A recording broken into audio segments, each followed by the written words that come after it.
10 boundaries na kailangan mong matutunan habang tumatanda ka. Habang tumatanda ka, mapapansin mong hindi lahat ng problema kailangang solusyonan. Hindi lahat ng tao kailangang pasayahin. At hindi lahat ng laban kailangang salihan. Kaya kung gusto mo na magkaroon ng mas tahimik at mas payapang buhay, tandaan mo itong 10 boundaries na ito. Number 1, hindi mo kailangang magpaliwanag sa lahat. Hindi lahat ng tao karapat dapat malaman ang bawat detalye ng buhay mo. Minsan kasi, sapat na ang hindi bilang sagot.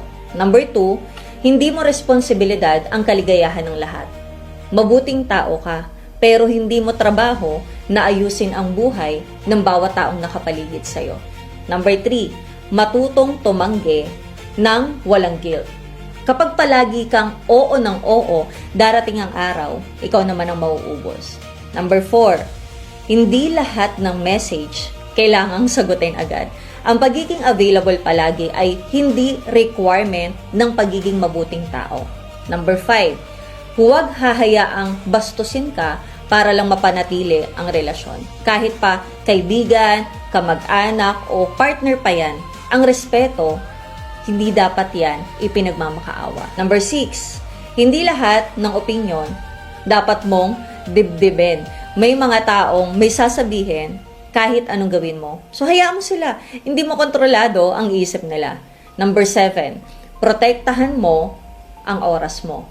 Ang oras, ang isa sa pinakamahalagang asset na meron ka. Kapag nasayang ito, hindi mo na mababawi. Number 8, hindi lahat ng invitation kailangan mong puntahan. Habang tumatanda ka, mas nagiging mahalaga ang peace of mind kaysa sa pagiging present sa lahat ng lakad. Number 9, huwag ibabahagi ang lahat ng plano mo. Hindi lahat ng tao masaya para sa'yo. Minsan, mas mabuti na tahimik kang kumikilos kaysa maingay kang nangangarap. And last, piliin ang peace kaysa sa pagiging tama. May mga argumento na kahit manalo ka, talo ka pa rin.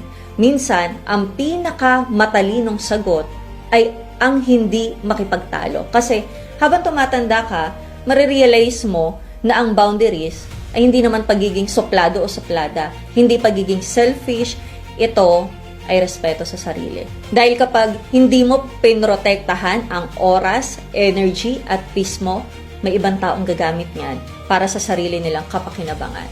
So, dito sa 10 ito, alin ang pinakamahirap para sa'yo? Comment mo nga 1 to 10 sa baba at kung gusto mo pa ng mga ganitong real talk videos tungkol sa buhay, mindset at personal growth, follow mo lang yung page ko para hindi mo ma-miss ang susunod na content.